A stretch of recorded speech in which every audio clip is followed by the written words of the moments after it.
Okay, the fly I'm going to do today is a bass fly. It's a surface bass fly, which is my favourite form of bass fishing, trying to get fish to come up to the surface and take it. It's a popper. The materials are fairly easy to get a hold of. The foam I get is just from Bunnings, and you buy it in a packet and you can get a couple of different sizes. The one I'm going to do today is small, and it's meant to imitate a small frog. So let me run through the materials quickly. The first thing, of course, is the foam, and this is the foam here. It comes in a packet, as I said, from Bunnings. It's actually door sealing foam, so you know, the stuff you put around the edges of a door or a window to stop the draft coming through. So you can get that at Bunnings in a packet, as I said, fairly small diameter. The hook shank I'm actually going to wrap in chenille, and choose something that looks froggy or buggy or whatever, because they're probably going to see more of the chenille than they're going to see of the foam. So don't worry about the fact that the foam is white. Remember, the fish is only going to see it from the bottom up, so more important to make sure that whatever is underneath looks insect-like or froggy-like more so than what's on top. Got to also remember that the underside of a frog is usually a light colour anyway. I'm also going to use the silicone legs. You can see this particular one I've tied 2 knots at each end, and that's basically to form the legs and give you the feet, and then I'll just tie some shorter silly legs up the front for the arms at the front. That's it. The hook I'm using here is actually a salmon hook, and the reason I use those is they've got a longer shank. I like having the hook eye pointing up, so that when you're pulling it, it's pulling the popper down into the water, and they're deadly sharp. So not too wide a gape, not too heavy. If you use a heavy stainless steel hook, for example, on some of these poppers, especially with the smaller ones, they tend to make it sink fairly quickly. Okay, so getting started, the first thing I'm going to tie in is the silly legs with the knots in it.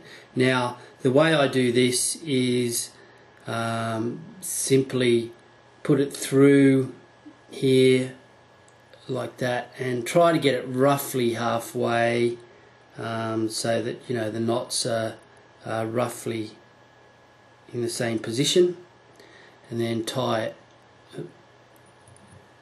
Hold it tightly and then tie it.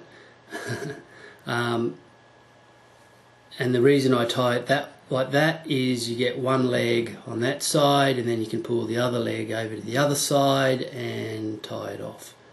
I'm using just a black uni thread on this. Pretty much use anything you like, as long as it's reasonably strong, because it's got to hold the foam in place, as you'll see later. Okay, so a few wraps over there just so that it doesn't move, and you can see there that the legs are either side of that hook, and that's the way they will sit. I will trim those to be shorter once I finish the fly. Oh, I could do it now, but just all you want is like little feet. You don't want them to be too long. If you have it too long, what you'll start to find is it'll flap around when you're casting, and also tail wrap into the shank of the hook. These legs may still do that to some extent, but not as much as if you've got those long feet flapping around every time you cast. Okay, so the next thing to do is tie in this foam. Now what I usually do is cut the first bit at a bit of an angle like that, and then you lay that onto the hook shank and just tie it in. Now this stuff collapses really easily, which is really good when you're trying to tie it in like this. As you'll see, it collapses right down to the hook shank, but is on nice and firm, so you're not going to split it. It's reasonably flexible. So just get a rough idea of where you want it, cut it off so that it sits there like that. That's it. So the next step then is to do the chenille body. So take your chenille and again tie it in on the hook. and make sure you go back over that piece of foam you just tied in so that you get a reasonably even body on it. Couple of quick knots there, and again I'm going to use the arm of the vise to hold my thread while I wrap the hook shin. Okay, fairly straightforward. Okay, you probably want to stop about there. You've got a gap at the top of the hook. The reason for that is you've got to tie in your foam as well as your legs, and leave enough room to form a head for the fly so that it doesn't come undone. Okay, just a couple of wraps around that like that. Snip it off, and that's ready there for the next step, which is to quickly just tie in the next two legs. Now again, you want these to splay back slightly. It's the same method as before, just tie it in. Oops. Move that arm out of the way, it'll help too. And that one back that way, so you've got the arms going both sides of the hooks. Like that, and again I'm going to trim those, I'm not going to leave them at that length. Alright, then finally you need to bring that in, and tie it in like that. Okay, now what I do then is trim the foam so that it's even with the front of the hook. Now you'll still be able to tie your hook on because you can pull the foam back like that. So I do it, and I do a straight line up. And that way you're going to get a really good surface area to make that pop on the water. So if I just turn that around to the camera, you can see there you've got a nice big surface area to make that popping noise on the water as you pull it through. Okay, so I've done a few wraps around there. I'll lift that up and finish the fly off with a few more wraps underneath it, which will also help push that popper head up. And then we'll just do some whip finish. I'm having trouble with this thread today, it doesn't want to work for me. Okay, we'll just do a quick whip finish and we'll be done, and I'll show you what it looks like from underneath.